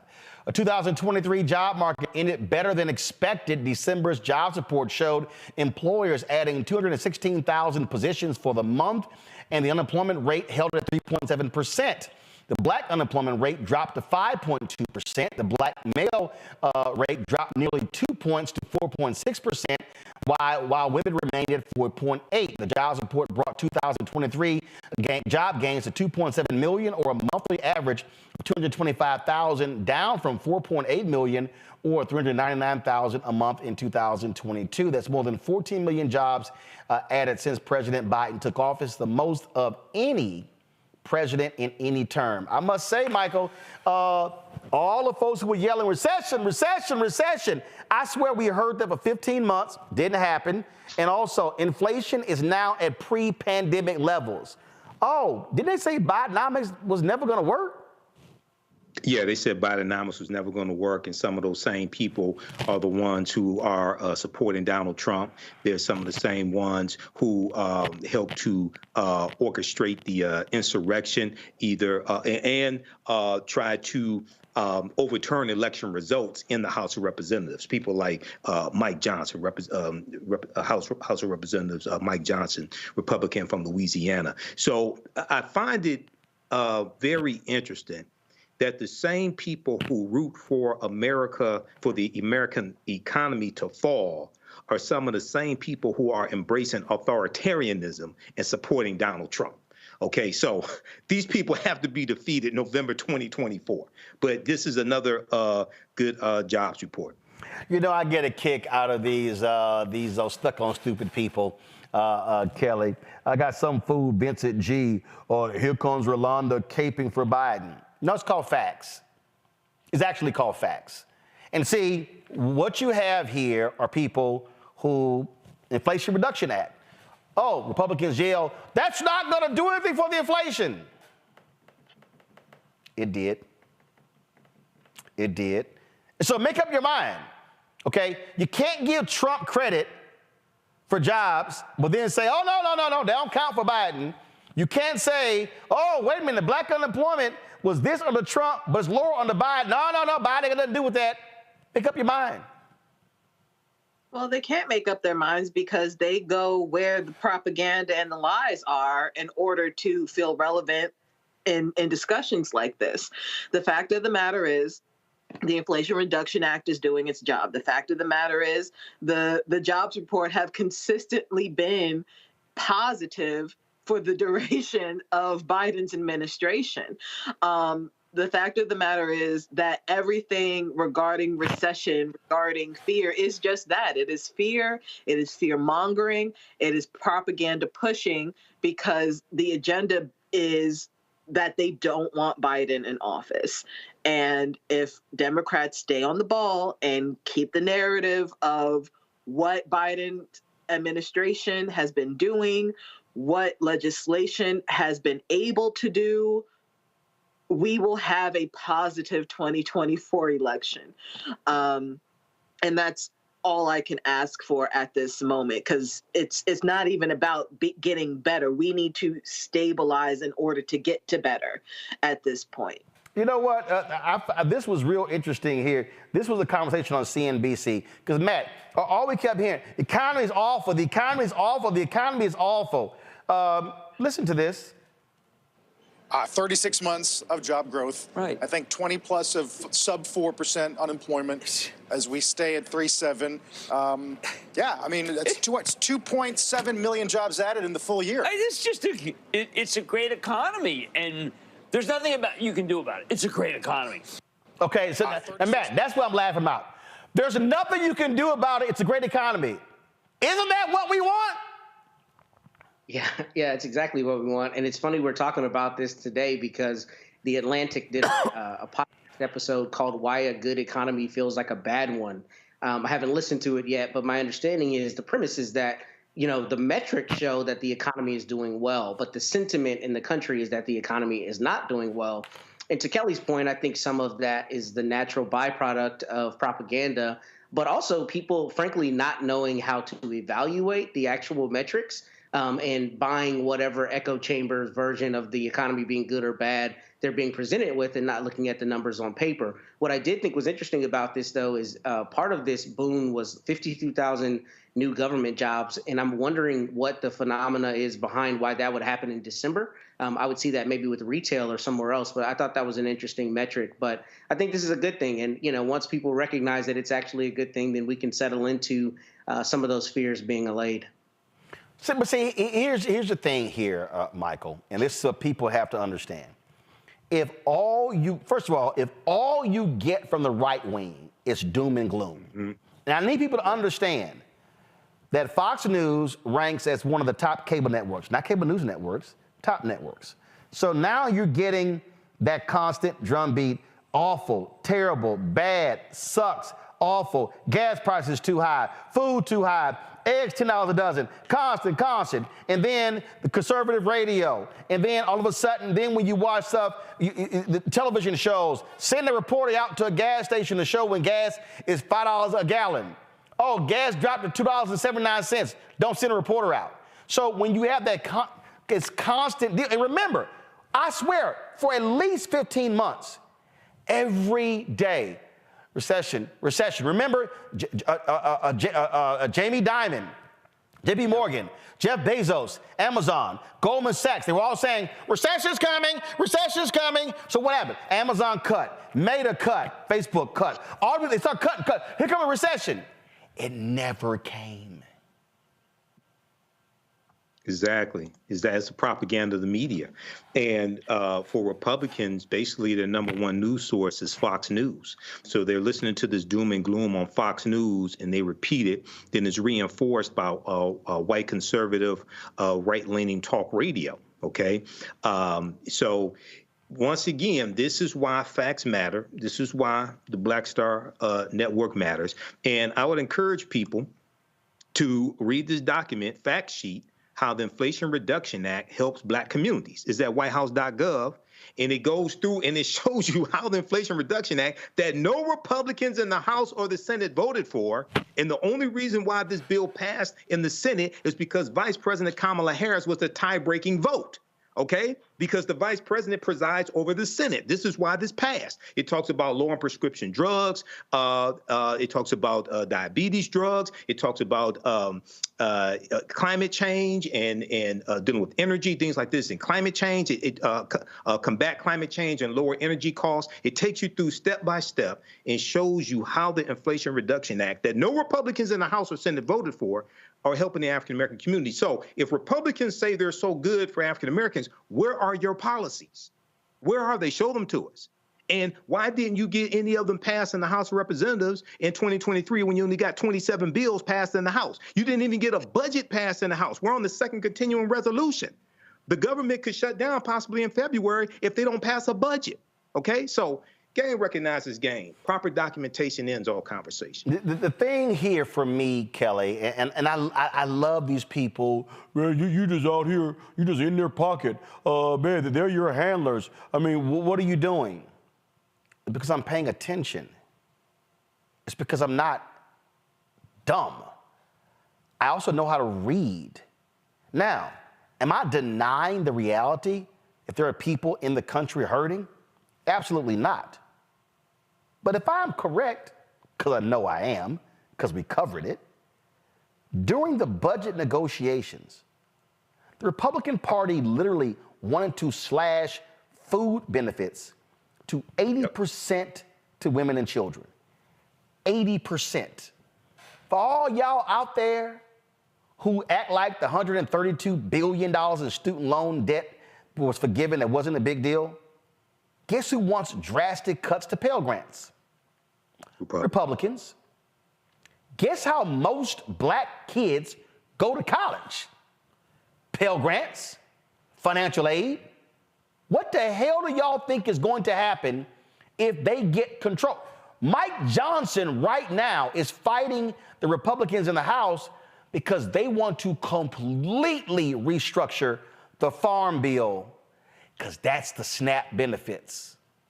So who are we kidding here? So for all y'all people who sitting here, man, there you go, ride with Biden. I got two choices here, Kelly. I got two choices. I got Biden, Harris, and Democrats, and I got Republicans and Trump over here.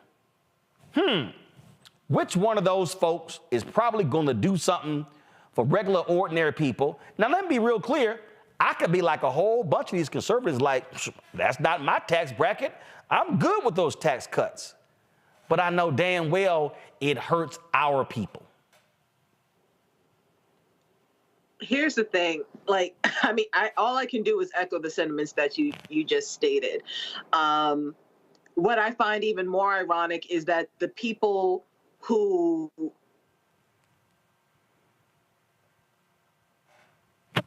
are conservatives themselves, like they are the ones, like a lot of conservatives in this country are the ones who need SNAP. A lot of the conservatives in this country are the ones who need Medicare, who are the ones who actually benefit the most from affordable health care and the Affordable Health Care Act. In fact, there was an article not too long ago, I think it was within the last week or so, where they were talking to conservatives and they were saying how they don't want to vote for Biden again, but they also want to keep the health care benefits that they have. And they are literally in a conundrum about this because they are just now realizing that should they vote for a Trump or a Trump equivalent, that those things will go away. So how are they going to get their medicine? How are they going to get their treatment?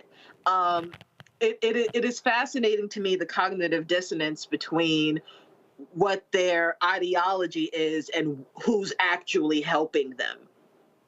I mean, here's was a perfect example. We saw it this week. Drug manufacturers now come out and go, we're going to be capping insulin at $35. Matt, do you know why that happened? Because the Democrats in the House and the Senate. Every Republican voted against capping of insulin. In fact, the Republicans want to repeal that, and they want to go back to where seniors can be charged $400 and $800 a month for insulin. This is a perfect example. This is a perfect example of the priorities of two different people. One party, Republicans, say no caps, charge seniors up the wazoo because we need the corporate profits of big pharma to be huge. Democrats say, no, cap insulin at $35 for people on Medicare. That's where it should be. It's real clear. Like, every Republican voted against capping insulin. What do they think is going to happen, Matt, if the Republicans control the White House, the House, and the Senate? You can get rid of those insulin caps. They're gone. I would agree, but what defies logic is why people continue supporting, as Kelly alluded to earlier, continue supporting policies and politicians whose ideology, are directly contradictory to their lives. Because Howard Dean said in 2004, God, gays, and guns, and in 2024, caravans, here they come, the illegals, here they coming. While your ass is getting fleeced, because you know who also loves those illegal immigrants, who love those migrants coming over? All those folks who employ them, and a lot of them are conservative company owners. Matt, go ahead. And all of these people who like to go to H-E-B and pay less for their produce. I mean, let's just keep it real. They want that migrant labor, but they want the political capital to say that they're against it. And that's really what it comes down to. See, a lot of these conversations presume that there's continuity in these ideological positions, but there isn't. There's a moving goalpost. There's a states' rights unless you don't like it, right? There's we're against welfare, but it's okay if those good white Midwestern farmers need subsidies. We don't call that welfare, but we call welfare if it looks like, somebody like us who needs help. So the reality is we're not talking about ideological continuity. And to your point, right now, there are very clear lines of demarcation. But it's interesting you bring up healthcare in particular, because that's one of the things that always surprises me, that it is not a line in the sand, especially for seniors in this nation, right? It is so expensive, healthcare. It's absurd how we treat it as a commodity. But it's surprising to me that people keep voting for conservatives hook, line, and sinker, despite their promulgation of this system that doesn't democratize healthcare. And to me, I don't understand how we as people as a whole are not saying, hey, that's where we draw the line. We should all at least be able to be healthy. But to your point, there are two very clear camps. And I don't know how long that's going to persist, but I see it especially here in Texas, a lot of those contradictions where they're continuing to vote for people whose interests are directly counter to theirs. Last point I want to make, because there was somebody who was in on the YouTube channel, and they were talking about, oh my goodness, gas prices are so high. Let me help y'all out. Do you know what contributes mostly to high gas prices? State taxes. So when you're blaming Biden, Harris, or Democrats, or even if you're blaming the Republican, it ain't the federal government, y'all. Because let me also help y'all out, okay? And here's the deal. Stop believing the Republican lie. Are y'all aware that the United States, listen to me carefully right now. Matter of fact, y'all are not going to believe me.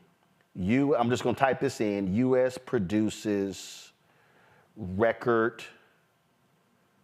oil levels. I'm typing this in. See, this is what happens when y'all need to stop listening to the right wing, set the narrative, and for you to believe it. December 1st, 2023, New York Times. Go to my iPad. Surging U.S. oil production brings down prices and raises climate fears. American oil production is hitting record levels. Uh-oh. Uh-oh. Look at that, y'all. That's a chart. It goes from 1920 to 2023. The United States is producing 12 million barrels of oil per day. Let me tell you what happens with the oil companies. Y'all, I am from Houston, Texas. It is the petrochemical capital of the world. When oil prices are low, oil companies are not making as much money. They hate low gas prices. When oil prices are high, they love it. OPEC. When OPEC meets and they say they're cutting oil production, when Russia announces they're cutting oil production, it's because they want to make more money. You lower the amount of oil being produced, higher demand, higher prices. So when we are yelling, gas too high, y'all, that's because, remember they were mad at Biden? He's depleting the U.S. oil reserves. It's now back to the levels. Don't fall for the okie doke people. And Matt, this is the last comment for all the panelists. And this is what I'm talking about here. And somebody said this about another issue. Actually, it was somebody made this point. We need to stop reading headlines and actually get real facts and information. But that's happening all too often. We see a headline, we see a meme, and people run with it, and it drives me crazy. And I think that's one of the reasons why Biden's numbers are so low, is because all we have heard for 3 years is the economy is tanking, it's gonna tank, it's gonna tank. People are they're raising interest rates. Matt, interest rates couldn't stay at 0% for another 10 damn years. They were already low for 15 years. This is basic economics, but unfortunately, people are caught emotionally, and that's what's driving a lot of this narrative. And it's confirmation bias. I mean, just like you showed the clip with Jim Cramer earlier, unfortunately, it's a good economy. When it comes to Mr. Biden, especially with him having very low approval ratings, there are people not only looking for everything to attack him on, but looking for everything to not attribute to his administration, even if it's positive. And that's what you have. You have the echo chambers about, just like you talked about, algorithms. If you get on social media, everything that is sent to you is based on obviously what you've looked at before. But a lot of that stuff will characterize everything in the light that it thinks will be most receptive to you. And to Michael's point earlier, people who watch Fox News, I mean, Fox News does the most mental gymnastics to try to find a way to make objectively good things bad if they're attributed to Mr. Biden, and the inverse with Mr. Trump. So it behooves us to really be looking at the metrics to determine for ourselves what the truth is as it relates to the economy and any other issue. And so I go back to my iPad, Kelly, it says it right here, with the surge in output, gasoline prices have fallen by close to $2 a gallon since the summer of 2022 and are back to levels that prevailed in 2021. For all the people who were talking about, remember we were talking about, remember eggs? And people were going crazy. Oh my God, eggs are $10 a dozen. Well, first of all, you had the plants where 100,000 chickens were killed. Then you had this here. Again, people were like, oh my goodness, what actually happened here? Guess what? Go to my iPad. There literally was, give me one second. Come back to me, let me fix this here. There was a trial, Kelly. There was a trial. Now go back. Cal, Maine, the country's biggest egg producer, got hit, y'all, in a price-fixing case. They were price-fixing the cost of eggs. Right. They were ordered to pay, it's right here, y'all. It's right here. They were price-fixing. So when people go, damn it, Biden, eggs are too high. When you got the largest egg producer in the country, where a jury concluded, it's right here. They allege the egg producers engaged in a conspiracy to reduce supply in an attempt to increase the price of eggs. This included exporting eggs to reduce the overall supply in the domestic market and limiting the number of chickens through means including cage space and flock reduction. That's what they were doing, Kelly. I can only imagine how many other industries do something similar, and that is why our prices are the way they are. You know, America is historically known to be like the land of opportunity and surplus and things that other countries don't have. So when we have, you know, orange juice that's $6 a gallon or eggs that are $10 a carton, I never think that it's because of an actual shortage. I think I always think that it's because somebody is hiking the price to basically be greedy. But all that to say, in this case, certainly has nothing to do with Biden. It has everything to do with greed. And if you want people to be greedy and stay greedy, vote for the Republicans, because that's what their whole shtick is about, being conservative with their money and making other people spend theirs. Well, and I'm going to leave us on this one here, Michael, and this is what's important right here. And Robert Wright talked about this here. He said in 1989, the super rich held $472 billion in unrealized capital gains. In 2022, that figure was $8.5 trillion. If people want to understand why the super rich support Republicans, why Republicans hate the IRS, why they want to get rid of those additional IRS agents, because those IRS agents are going after the super rich, how they have been cheating the American economy. And for every person who's watching and listening right now, guess what? You are paying 27, 30, 32, 35, 39, 43% in taxes, and they're sitting here, and because how this gains work is, oh, these are unrealized gains, but they actually have it. They go out and take out loans and credit lines and live off the credit line because they have these unrealized capital gains. They never want to see these capital gains, these unrealized capital gains taxed. And so again, y'all, it's right here. It's gone from $472 billion to $8.5 trillion, and they do not want that tax code change because that helps line their pockets. Yeah, former Secretary Robert Wright is correct, and Donald Trump's $2 trillion tax cut to the rich helped them as well. And we know Donald Trump added about $8.2 trillion to the national debt in 4 years. But the point I was trying to make just a few minutes ago, Roland, when you talked about Democrats and Republicans, just very quickly here, a lot of people, especially some African Americans, are talking about voting third party for president. And I want people to know that no third party candidate has won a single electoral college vote since 1968, when Governor George Wallace of Alabama won 46 electoral college votes. It takes 270 electoral college votes to become president. You get to 270 by winning the popular votes in the state. And that's how you get the electoral college votes associated with the state. And if no candidate reaches 270, because say you have a third party candidate, then it's decided by the House of Representatives. They vote by delegation. There are 50 delegations in the House. Republicans control 26 out of 50. You just need 26 to declare president. So if Trump loses the popular vote and the electoral college vote, Republicans who control the House could vote for him based upon delegation, and he could become president again. People don't understand how serious this is. People need to read the U.S. Constitution. Or just read something. All right. Matt, Kelly, Matt, and Michael, I appreciate y'all being with us on my first day back in 2024. Thank you so very much. Let me also thank Candace. Who else filled in while I was gone? Candace filled in. Greg Carr filled in. Is that it? Anybody else?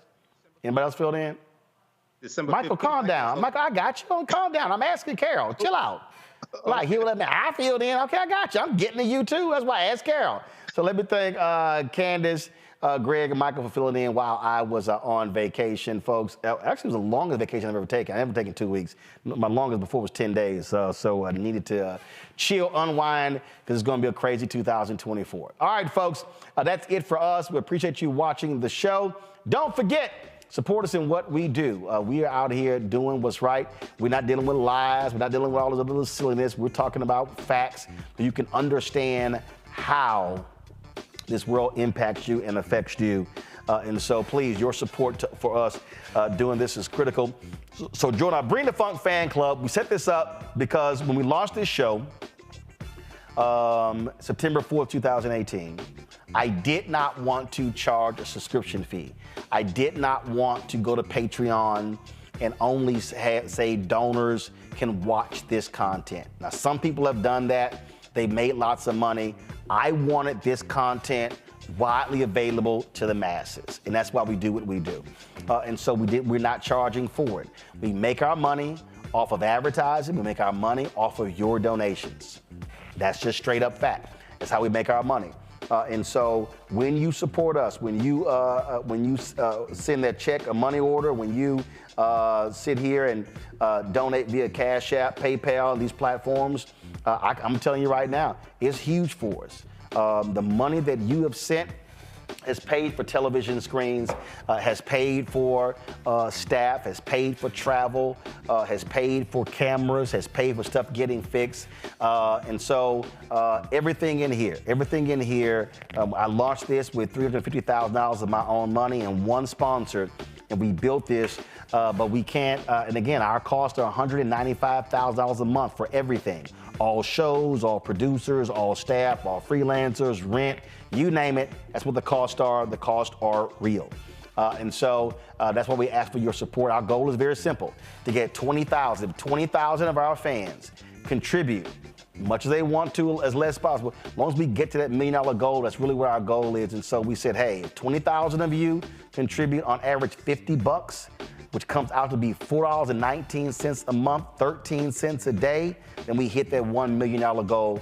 And so you can do so by contributing to Cash App, $RM Unfiltered, PayPal, R Martin Unfiltered, Venmo is RM Unfiltered, Zelle, Roland at RolandSMartin.com, Roland at RolandMartinUnfiltered.com.